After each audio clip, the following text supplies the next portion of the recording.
another student. And if somebody raises their hand, then you can say, okay, come talk to me after class. And then you can get it all arranged. Or if you've been in the class for a couple of weeks and you see that you've got some students that take notes, take good notes, whatever, then you can approach that particular student and say, hey, would you be willing to share your notes with another student in the class? If you need any help with that, I'd be more than happy to come in and present that question to the class or help set that up in any kind of way.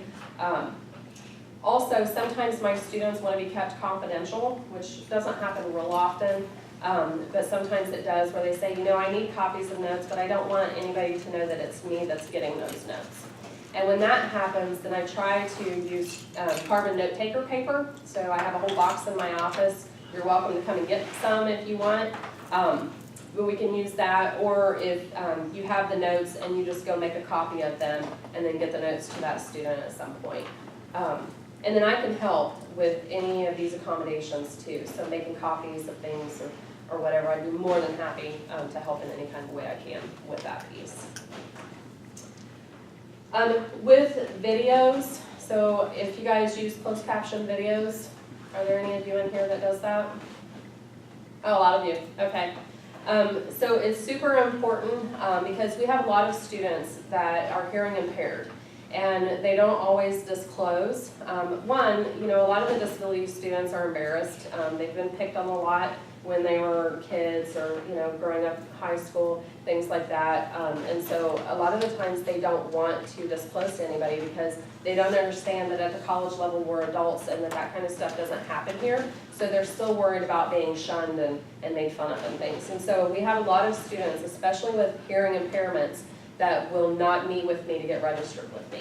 And a lot of that is because they've learned to accommodate themselves. You know, they sit in certain spots in the room where they can hear better. You know, or they're really good about asking questions, things like that. But with the videos, you need to make sure that if you show any kind of videos in class, that they are closed captioned, okay? And have the closed caption on there as well. And even for people that can hear fine, maybe there's some noises going on and they can't hear it that well. You know, so having the closed caption on there is good. If you have a student that has a hearing impairment and you use videos and they're not closed captioned, then that presents a problem, because then we have to figure out how are we going to get student access to this video. So one thing, you can provide the link to the video before the class so that they can view it outside of the classroom. That tends to help quite a bit. The other thing is you have to provide a transcript to that student with that video, which means, and there's probably not a transcript available, which means one has to be created. You know, so you have to keep that in mind as well. And you probably don't want to sit there and listen and transcribe a video that you're wanting to show in class. So just try to make sure that all your videos are closed captioned, please, to make life easier for everybody. We also have to make sure, because you're not requiring other students to purchase this video, so we can't require disability students to purchase the video either. And then service animals. Okay, so I'm going to talk about service animals and I'm going to talk about emotional support animals. Those are becoming a problem, aren't they? Yes, Yeah. and there is a major difference between them. So with service animals, James gave you a hint that there's only two kinds of animals that are considered service animals. Anybody want to take a guess at what they are? Dog. Alligator. A dog, yeah. What's the second one? Horse. A miniature horse, exactly, a miniature pony. Also, I can have Yes. two. What do you want? Could you guys imagine somebody packing around a miniature horse with them in class and everything? Yeah, I think it'd be awesome. Yeah.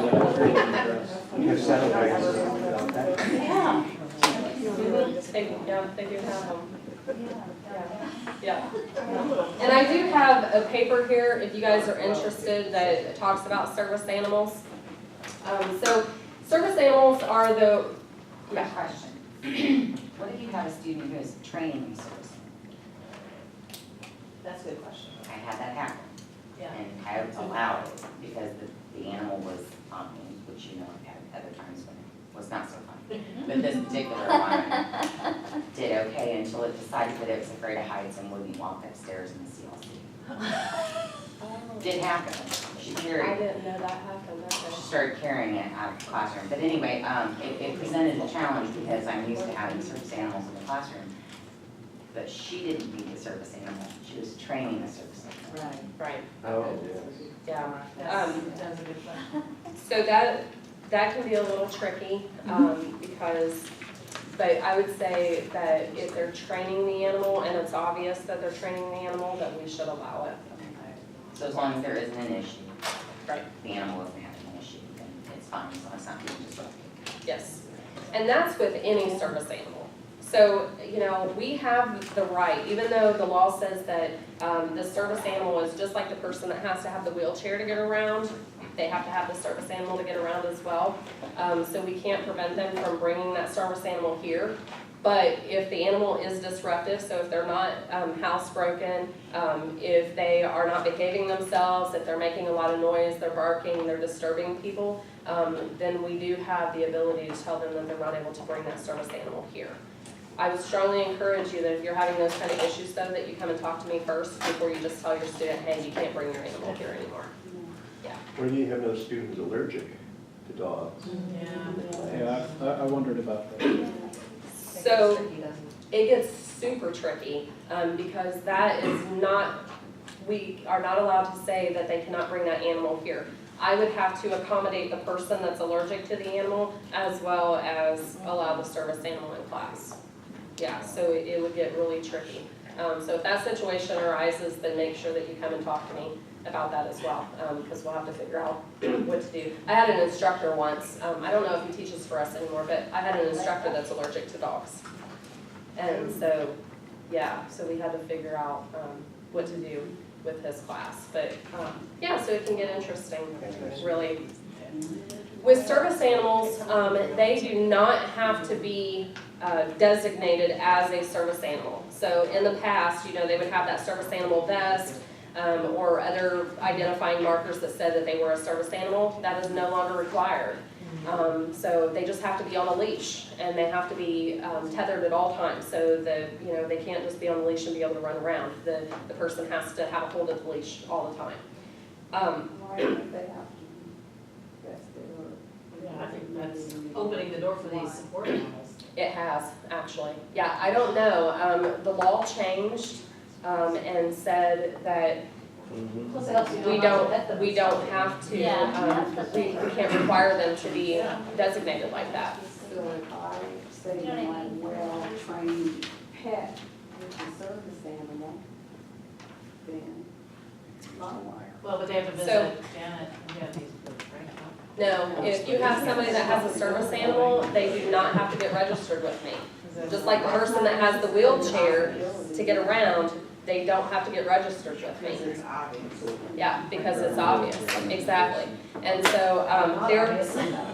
right. There are two questions that you are allowed to ask, okay? So one, you can never ask somebody if they have a disability, and you can never ask them what their disability is.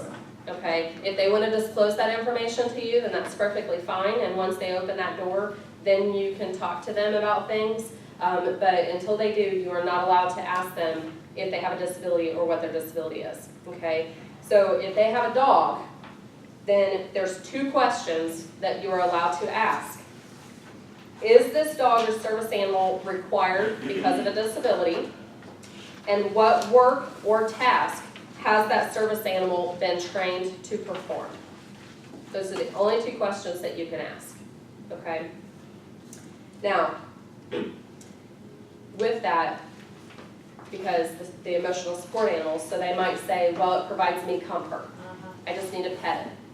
That's not a service animal, that is not a task, That's a pet. okay? A task is something that it actually does. They sense a You know, seizure. it might pick up something off the floor, it might open the door. It might sense, we have seizure dogs, we have autism dogs. So what happens when these emotional support people get onto that and just answer the question that way? Well, they have to be able to say what task. So I the can dog say, is well, my performing. dog, you know, senses seizures, whether or not it does, I can't prove it does or doesn't, right? I can't make it go prove a seizure where I could have it to open a door.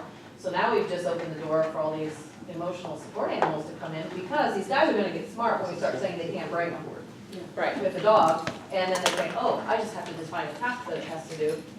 Yeah, well, and it's pretty well known about the service animals and those two questions. Right. Yeah, and this is a discussion that we've had, statewide disability services for the last year or two. Because we had a student that, not here, but Indianapolis had a student that wanted to bring in their pet snake, and they had a parakeet, they wanted to bring in their parakeet. And so, yeah. So with emotional support animals, they actually do have to get registered with me. So if you have a student in the class that says it's gonna detect seizures, then you can call me and you can ask me about it. And I can let you know, because if they've got a seizure disorder, they're likely gonna get registered with me. Because, yeah, that's life or death. So I Yeah. have a student last semester with a dog. I assumed at this point she was using it for emotional support. So should she have been registered with you? Yes. Emotional support animals, they do have to, because that's not a guarantee, it's an accommodation. They have to request it and they have to approve it, and it doesn't mean that it has to get approved. Because when she said that her classroom she introduced herself, that she had anxiety. So that's what I assumed that the dog was there. I stepped on the dog once. Well. So bad. Yeah, see, in that instance, they should have gotten registered with me. Okay. Yeah, Patrick. So, are there any restrictions on the emotional support animals in the college right now? You mean like what kind of animals? Yes. So with emotional support animals, right now, only dogs are considered emotional support animals. Okay. And so they have to register with you, but a service animal does not? Correct. Okay. Okay. Yeah. I know, it can get tricky, and we've had students, a couple semesters ago, I had a student that had a little bitty, I think it was a Yorkie, and she packed it around in those little purses, I saw that. Yeah, and That's right. that's not a service animal. It's very, very clearly not a service animal. So in those instances, you can come and talk to me, and we can work through that kind of stuff. But yes, emotional support animals, they have to be approved by the Office of Disability says on the dogs Services right here. to be able to bring their animal to campus. And we have had a lot of students that have tried to bring their animals in the past, so.